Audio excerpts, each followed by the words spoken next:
The air was thick with tension as she walked through the polished doors of her own bank, her heels clicking sharply against the marble floors. A successful entrepreneur, a self-made millionaire, and the very face of power and success in the corporate world. But that day, none of her titles or achievements mattered. She was just another customer trying to withdraw money from her own account. Yet what happened next would shake her to her core. It was supposed to be a simple transaction, a routine errand that should have taken just minutes. But as she approached the counter, the bank teller's demeanor changed in an instant. Her warm, welcoming smile faltered, replaced by a stiff, uncomfortable expression. The usual pleasantries turned to formalities, and she could sense something wasn't right. "I'm sorry, ma'am, but I cannot process your withdrawal at this time," the teller said, her voice unsteady. The words hit like a punch to the gut. She had been a loyal client of this bank for years, and now, out of nowhere, they were denying her access to her own money. She was speechless, her mind racing to understand what had just happened. Had she been misheard? Was there some sort of mistake? She took a deep breath and repeated her request, her voice calm but edged with an intensity that only comes when you are met with an unjust obstacle. But the teller's response remained the same. There was no explanation, no reason given, just a simple refusal. Her mind raced as she looked around the room. A few other customers were nearby, some glancing over, clearly noticing the awkward exchange. A cold feeling of unease settled in her stomach, but she was no stranger to conflict. She had built her empire through determination, grit, and a refusal to back down. This was no different. The teller, clearly nervous, called over the branch manager. He was a tall man, his tailored suit giving him an air of authority.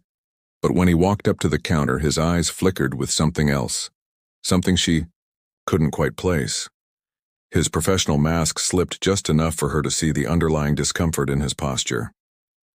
"Ma'am, I am afraid that I cannot authorize this withdrawal either. The system has flagged your account, and we will need further verification," the manager said, his tone clipped and impersonal. The words felt like daggers. She was an executive in the city, with financial dealings that spanned continents. This was her bank, her account, and now they were treating her like a criminal. She wanted to scream, to demand answers, but she kept her composure. "Flagged? For what?" she asked, her voice controlled but laced with growing anger. The manager hesitated, his gaze darting nervously to the side. "I do not have that information at this time, but we will need to follow procedure. I assure you we are just trying to ensure everything is in order." She could feel the walls closing in. This wasn't just a simple issue of banking protocol. Something was off. Something personal was happening, but what could it be? Why was her account suddenly under scrutiny? Her mind quickly pieced together the puzzle. She had made a reputation for herself as a successful black woman in an industry that was notoriously challenging for people like her. The obstacles had always been there, but she had broken every barrier with grace, determination, and a relentless drive to succeed. And now, it seemed that she was facing yet another barrier, one that was more insidious than anything she had encountered before. The manager's eyes met hers, and she could see the fear in them. He wasn't worried about the bank's procedures. He was worried about what she might do next. She straightened her back, her mind racing. The pieces were coming together, but the full picture was still unclear. There was a sense of disbelief as the reality of the situation began to settle in.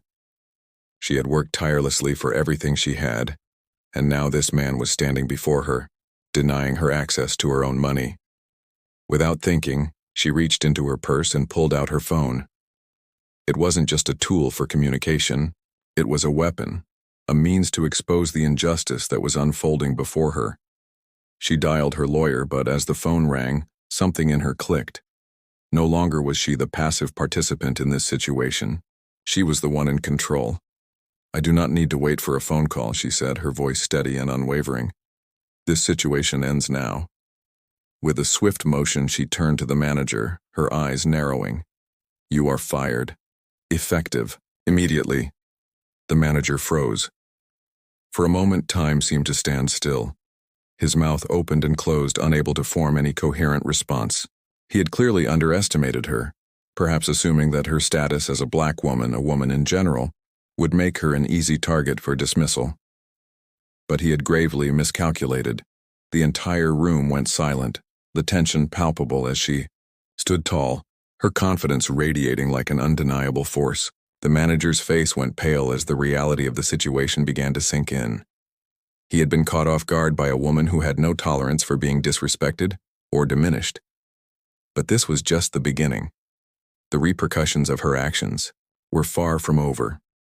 As she turned and walked out of the bank, her head held high, she knew that this incident was a sign of something deeper, something much larger than just a simple case of customer service gone wrong. The question was no longer about her withdrawal. The question was what would happen next and who would be held accountable for the decisions that were made that day. But as the door swung shut behind her, one thing was certain. This was far from the end of the story. In fact, it was only the beginning. The cool breeze outside the bank did little to soothe her as she stepped onto the sidewalk. The city was bustling, as always, with its usual blend of noise and movement. People rushing to work, cars honking, and the distant hum of conversation filling the air. Yet despite the normalcy of it all, she couldn't shake the unease settling in her chest. What had just happened inside that bank? Why had the manager acted so strangely?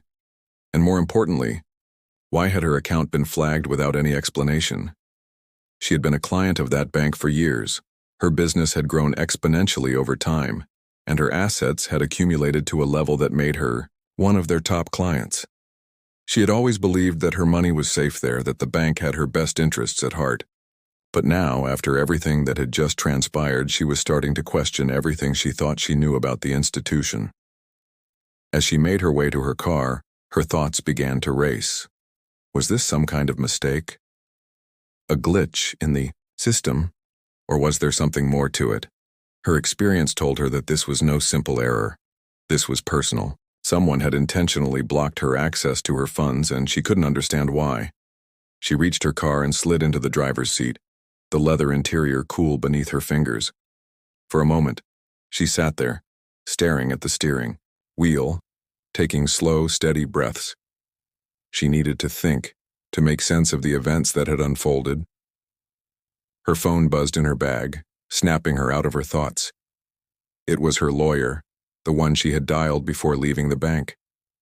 She answered the call quickly, her voice steady, though the anger simmering beneath the surface was hard to mask. "Hello?" she said. "I just got your message. I'm on it." The lawyer's voice crackled through the line. "But I need you to stay calm. We'll get this sorted out. I'll need to know more details, though. What exactly happened in there?" She leaned back in her seat, her eyes still fixed on the street in front of her. The world felt distant, as if she were trapped in a fog. But her lawyer's voice brought her back to the present. "They denied my withdrawal," she said, her tone tight. "I've been banking with them for years, and now they suddenly flag my account without any explanation. When I asked for answers, they gave me nothing." The manager, he just stood there acting like this was normal. The lawyer was silent for a beat. "That's concerning," he finally said. "We'll need to review everything, your account history, the bank's records, everything. But there's something you need to be aware of. Banks don't just freeze or flag accounts without a valid reason. And the fact that this happened at your own bank? It's troubling.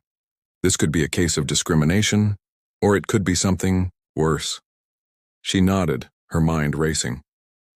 Discrimination. She had dealt with it before. In her industry, it wasn't something new. She had climbed to the top through sheer will, facing every obstacle that came her way. Racism, sexism, you name it. She had proved herself over and over again, and yet, she was still being treated as if she were less than. But this wasn't just a matter of prejudice, it was a matter of power, of someone trying to assert control over her. "I'll send over the necessary paperwork," her lawyer continued. "But in the meantime, you need to be cautious. This could escalate quickly, especially if someone is intentionally targeting you. We need to gather more information before making any moves." She hung up, the weight of his words settling in. She needed to get to the bottom of this. But how? Who would want to target her in such a public way? What was the motive? As she drove through the streets of the city, her thoughts returned to the manager. He had been nervous, clearly uncomfortable in her presence, but why? Was he just an overworked employee trying to avoid confrontation, or was he playing a role in something bigger? She couldn't shake the feeling that he knew more than he had let on. Something in the way he had acted made her believe that he was aware of something that had yet to come to light. The more she thought about it, the more suspicious it became. Her mind began to piece together fragments of a larger picture, one that involved more than just a bank dispute. There were power dynamics at play, layers of influence that stretched far beyond the walls of that building. She had seen this before. The manipulation, the hidden agendas, the quiet whispers in boardrooms and behind closed doors. It was all too familiar. She needed to find out who was behind this. And she wasn't going to wait around for answers. She had the resources, the connections, and the drive to dig deeper into this situation. But first, she needed to return to her office and gather her thoughts. The drive to her company's headquarters took longer than usual, her mind swirling with questions that only seemed to multiply the more she thought about them. She pulled into the parking garage and made her way up to her office, determined to get to the bottom of this. Once inside, she sat down at her desk, her fingers tapping rhythmically against the surface as she stared at her computer screen. The familiar hum of her office, the buzz of fluorescent lights above, all seemed distant now. She was no longer just a CEO of a successful company. She was a woman on a mission, and nothing was going to stop her. Her first step was to contact her team. She needed to know if anyone else had experienced anything strange with their accounts at the same bank. Had anyone else been flagged? Had any unusual transactions occurred? The answers were crucial. But as she prepared to make her calls, another thought occurred to her. What if this wasn't just about her? What if there were other clients being targeted? What if this was part of something larger, a systematic problem, within the bank itself? The mystery deepened with every passing moment, and she knew that her next move would be critical. But the question lingered. Who was behind this? And what were they trying to hide? She couldn't afford to wait any longer. She had to act, and fast. The clock was ticking and the tension was only building.